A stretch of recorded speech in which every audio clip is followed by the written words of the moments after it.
छात्रों, कैसे हो आप सभी। स्वागत है आपका हमारी एक और धमाकेदार वायरल वीडियो में। तो आज की वीडियो कक्षा 10वीं के छात्रों के लिए होने वाली है। जैसा कि छात्रों आपका पर है, तो लगातार बच्चों के कमेंट हमें देखने को मिल रहे थे कि सर आप जो है हिंदी का रियल पेपर कब तक लेकर आओगे।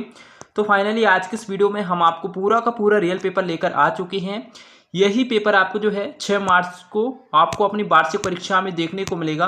अगर आप भी कक्षा 10वीं के छात्र हैं तो ये वीडियो आपके लिए बहुत ही महत्वपूर्ण होने वाली है। तो इस वीडियो को आप ध्यानपूर्वक अवश्य देखें और साथ ही इस वीडियो को आप अपने दोस्तों के साथ जरूर शेयर करें, वो भी जो है हिंदी के पेपर की अच्छे से तैयारी कर सकेंगे। प्रश्न नंबर 1 में आपको यहाँ पर सही विकल्प चुनकर लिखना है। पहला प्रश्न आपसे पूछा गया है सूर सारावली के कवि का नाम है। तो आपको यहाँ पर 4 ऑप्शन देखने को मिलेंगे, जिसमें से आपको एक सही सिलेक्ट करना है। सूरदास, कबीरदास, मैथिली चरण गुप्त या फिर नागा अर्जुन। तो इसका जो सही उत्तर है वो आपका होने वाला है सूरदास, इसका करेक्ट आंसर हो जाएगा। अगर आप इसको करते हैं तो आपका 1 नंबर यहाँ पर पक्का है। इसके बाद में नेक्स्ट प्रश्न आपसे पूछा गया है कवि निराला का जन्म हुआ था सन 1904 में, सन 1900 में, सन 1899 या फिर 1888। तो इसका जो आंसर है वो आपका होने वाला है 1899, इसका करेक्ट आंसर हो जाएगा। और इसके बाद में तीसरा प्रश्न आपसे पूछा गया है कुहासा का अर्थ है कंबल, कोहरा, सन्नाटा या फिर सहरा। तो इसका जो आंसर है वो आपको कोहरा होने वाला है, बवाल इसका करेक्ट आंसर हो जाएगा। और इसके बाद में चौथा प्रश्न आपसे यहाँ पर पूछा गया है प्रगतिवादी कवि है मुक्तिबोध, सुमित्रा नंदन पंत, नरेश मेहता या फिर जगमोहन सिंह। तो कौन है? मुक्तिबोध, ये आपका सही उत्तर है। और इसके बाद में 5वें प्रश्न आपसे पूछा गया है नेताजी की प्रतिमा की ऊंचाई थी 2 फुट, 5 फुट, 3 फुट या फिर 10 फुट। तो कितनी फुट थी? 2 फुट थी। और इसके बाद में आप यहाँ पर देख सकते हैं 6वां प्रश्न है आपका कलम का जादूगर किसे कहा जाता है? राम वृक्ष बैनीपुरी, आज्ञ, स्वयं प्रकाश या फिर नागा अर्जुन। तो किसको कहा जाता है? राम वृक्ष बैनीपुरी जी को कहा जाता है। बच्चों, हमने जो आपको ओटी बताई हैं इसमें से आपको कितनी है आ गई है, 6 में से कितनी आ गई है, ये आप हमें कमेंट करके अवश्य बताएं।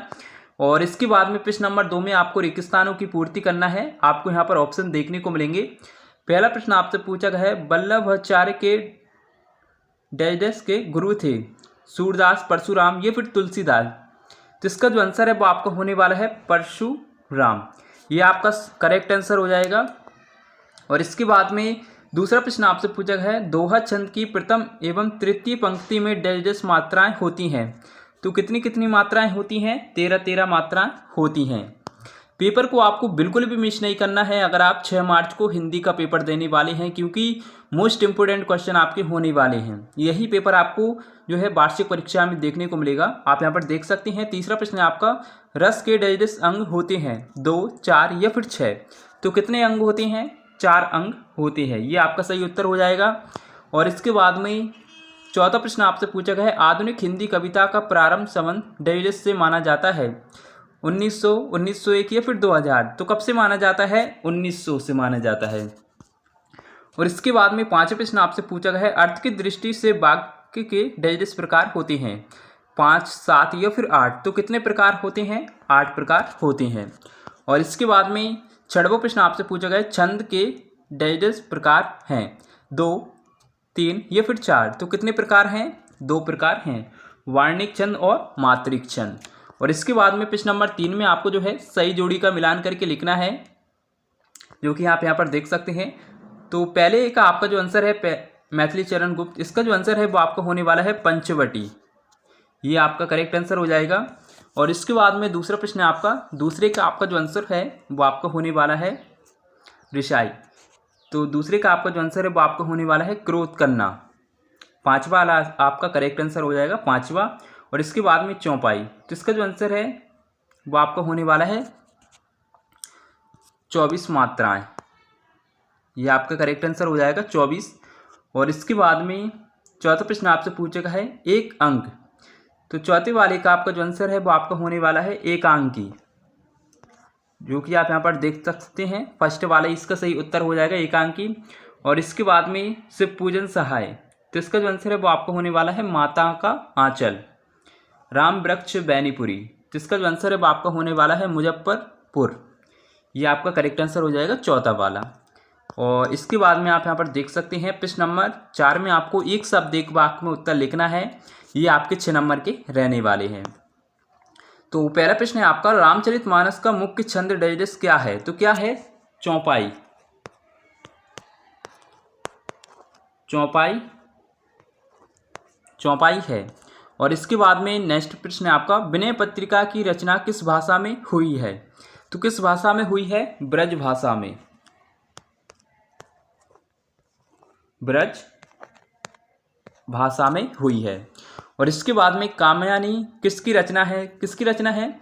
जयशंकर प्रसाद की है। और चौथा प्रश्न आपसे पूछा गया है, अट नहीं रही कविता किस बात को प्रकट करती है? तो किस बात को करती है? फागुन महीने की। और इसके बाद में 5 प्रश्न आपका, कवि नागार्जुन का मूल नाम क्या है? तो क्या है? वैद्यनाथ मिश्र। निराला रचनावली में कितने खंड हैं? तो कितने खंड हैं? 8 खंड हैं। और इसके बाद में प्रश्न नंबर 5 में आपको सत्य सत्य चुनकर बताना है। ये भी आपके 6 नंबर के होने वाले हैं। पहला प्रश्न आपसे पूछा गया है, श्री कृष्ण ने गोपियों को समझाने उद्धव को भेजा। तो ये आपका बिल्कुल सत्य हो जाएगा। और इसके बाद में बिस्मिल्लाह खां हिंदू मुस्लिम एकता के समर्थक थे। ये भी आपका सत्य हो जाएगा।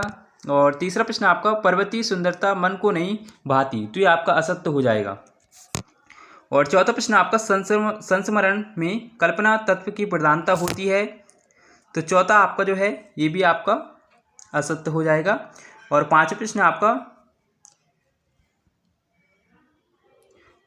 आपका, हिंदी का प्रथम उपन्यास परीक्षा गुरु को माना जाता है। तो ये आपका बिल्कुल सत्य हो जाएगा। और छठवां प्रश्न आपका, कहानी के 6 तत्व होते हैं। तो ये भी आपका सत्य हो जाएगा। इसमें जो है चौथा आपका असत्य है, चौथा और तीसरा आपका सत्य है, बाकी सब सत्य हैं 4। और इसके बाद में प्रश्न नंबर 6 से लेकर प्रश्न नंबर 17 तक आपसे 2-2 नंबर के प्रश्न यहाँ पर पूछे जाने वाले हैं, जो कि आप यहाँ पर देख सकते हैं। कवि नागार्जुन की 2 विशेषता के नाम आपको बताना है और नई कविता की कोई 2 विशेषताएं आपको लिखना है। इनमें से एक क्वेश्चन आपकी परीक्षा में 100% पूछा जाने वाला है। तो आपको इनमें से दोनों में से एक क्वेश्चन, 2 ही क्वेश्चन आपको पढ़ना है। और कवि सूरदास अथवा तुलसीदास की काव्यगत विशेषता निम्न बिंदु के आधार पर आपको लिखना है। 2 रचना और भावपक्ष लिखना है। फसल क्या है? ये भी आपका मोस्ट इम्पोर्टेंट क्वेश्चन होने वाला है। और उद्धव के व्यवहार की तुलना किस किस से की गई थी? ये मान लो ये आपका पेपर में 100% आने वाला है, ये वाला प्रश्न। तो आपको इसको पढ़कर जरूर जाना है। और इसके बाद में कविता में बादल किन किन अर्थों की ओर संकेत करता है? ये भी आपका मोस्ट इम्पोर्टेंट रहने वाला है। स्मृति को फतेह बनाने से कवि का क्या आशय है? काव्य की परिभाषा, ये भी आपको पढ़ना है। पुनरुक्ति प्रकाश अलंकार की परिभाषा और उदाहरण सहित लिखना है। और रस किससे कहती हैं? ये भी आपका इम्पोर्टेंट होने वाला है। चौपाई छंद की परिभाषा उदाहरण आपको लिखना है। ये भी आपका इम्पोर्टेंट होने वाला है। और इसके बाद में राम वृक्ष वैनीपुरी अथवा यतीन्द्र मिश्र का साहित्यिक परिचय निम्न बिंदु के आधार पर आपको लिखना है। 2 रचना और भाषा शैली आपको लिखना है। भगत की पुत्र वधू उन्हें अकेले क्यों नहीं छोड़ना चाहती? नाटक और एकांकी में आपको अंतर लिखना है। ये भी आपका मोस्ट इम्पोर्टेंट क्वेश्चन होने वाला है। लेखिका मनु भंडारी के व्यक्तित्व पर किन किन व्यक्तियों का प्रभाव पड़ा था? और बिस्मिल्लाह खां की सेनाई की मंगल ध्वनि का नायक क्यों कहा जाता है? और आप यहाँ पर देख सकते हैं संधि और समास में आपको 2 अंतर बताना है। शब्द शक्ति कितने प्रकार की होती है, आपको नाम लिखना है। और गंतव्य को मेहनतकश बादशाहों का शहर क्यों कहा गया है? भोलेनाथ अपने साथियों को देखकर सिसकना क्यों भूल गए थे? यह आपका क्वेश्चन 100% आने वाला है। 100 नहीं बल्कि 101% आपकी परीक्षा में पूछे जाने वाला है। तो आपको इसको बिल्कुल ज़रूर पढ़ना है। और आप यहाँ पर देख सकते हैं ये आपके 3-3 नंबर के होने वाले हैं, गद्यांश पद्यांश। और 20वां प्रश्न आपका, अनुशासन का महत्व विषय पर आपको अनुच्छेद लिखना है। और इसके नीचे देख सकते हैं प्रिय खेल क्रिकेट के संबंध में 2 मित्रों के बीच संवाद आपको लिखना है। और ये आपका गद्यांश पद्यांश होने वाला है। प्रश्न नंबर 22 में आपको जो है अपने जिले के जिलाधीश महोदय को परीक्षा काल में हो रहे ध्वनि विस्तारक यंत्र पर रोक लगाने हेतु आवेदन पत्र लिखना है। और इसके अथवा में देख सकते हैं अपने प्रिय मित्र को अपने भाई की शादी में सम्मिलित होने के लिए पत्र आपको लिखना है। और इसके प्रश्न नंबर 3 में आपको जो है किसी निम्नलिखित में से किसी एक विषय पर आपको निबंध लिखना है। ये आपको यहाँ पर 5 ऑप्शन दिए जाएंगे, जिसमें से आपको कोई सा भी निबंध आ रहा हो। मेरा प्रिय खेल, विज्ञान के बढ़ते चरण, वृक्षारोपण, वर्तमान समय में कंप्यूटर की उपयोगिता, साहित्य समाज, इसमें से आपको कोई सा भी निबंध आ रहा हो आप जो है लिख सकते हैं। और बच्चों, हमने जो पेपर बताया था इसमें से आपको कितना पेपर जो है आ चुका है, ये आप हमें कमेंट करके अवश्य बताएं। और अगर आप हमारे चैनल पर पहली बार आएँ तो वीडियो को लाइक अवश्य कर दें और साथ ही चैनल को भी सब्सक्राइब कर लें, जिससे आने वाली वीडियो की और भी नोटिफिकेशन आप तक सबसे पहले पहुंच सकेगी। छात्रों, बिल्कुल भी मिस नहीं करना है। मिलते हैं एक और ऐसी इंटरेस्टिंग वीडियो के साथ।